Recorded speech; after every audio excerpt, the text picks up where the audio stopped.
Alright, so we are currently 74 foot 8 inches from the basement toilet access point here of the home out at the city sewer main. And this is the city main that we're looking at, which is an 8-inch clay line.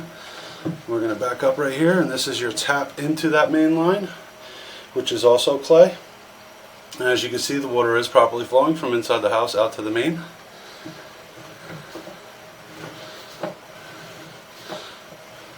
And there's just a connection point. They use very secure connections on these pipes. They have a 4-inch outer sleeve and a 2-inch rubber gasket. They actually compress the two pieces of pipe together for a secure fit.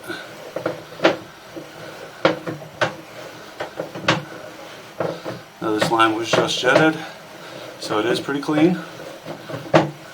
There were some minor tree root intrusions at the joints, but this is also very common inside these clay lines.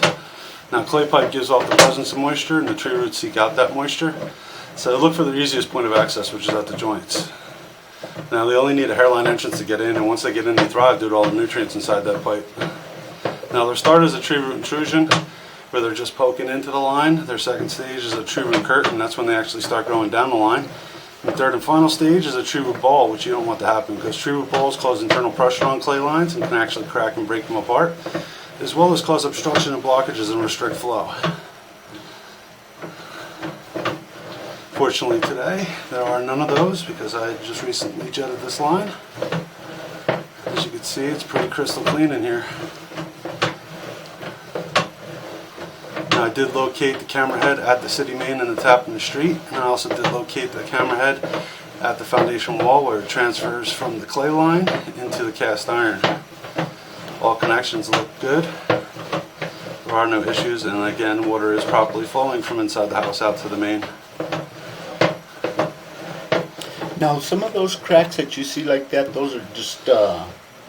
That's the joints. So these clay pipe come in 3, 5, and 8 foot segments of pipe. No, but the ones that run out this way, there's in some areas you see some... That line that was going, that's just the line from the debris coming down. That's your high water mark. And your high water mark is also another way to determine a functional sewer. Okay.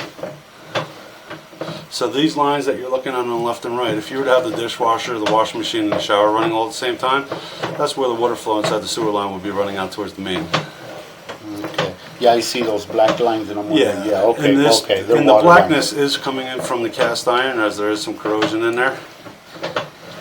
Again, we had talked about ways to clean that up. That green gobbler will help clean up some of that grease inside the cast iron. Yeah, see, I didn't know that there was clay out there. I thought they would start cast iron all the way through. I didn't know they'd do it half and half. No. What's that? Now right here, at about 24 foot, this is where we're at the foundation wall of the home, where we're transitioning out of that clay line into cast iron, which is used underneath the home here. Cast iron is another great pipe used in the sewer lines. It's very rigid, being firm in place, being that it's a metal line. What you look for in the cast iron is the scaling and the corrosion to tell its age and functionality. And that's just one of those rubber gaskets at the connection point. And a little bit of that blackness on the bottom channel is just from wear and tear, age of the pipe. It is still functioning. Again, with that green gobbler, it will eat away at a lot of that grease and clean it up, allow things to flow just a little smoother on down the line.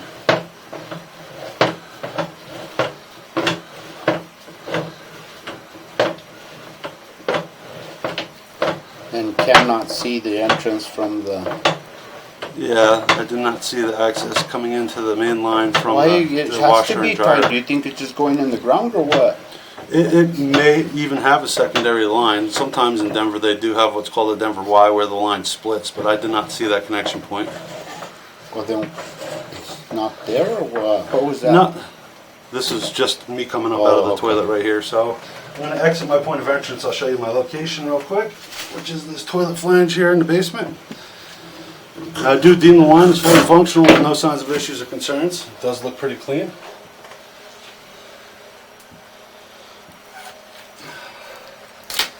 And this will See, I didn't know you had to transition to clay. Oh yeah. How? But it's in good condition, so... Is there any other questions you got? No, just still wondering where the hell that thing enters, but... Well, then I will say thank you very much and have a good day. One day we'll figure that one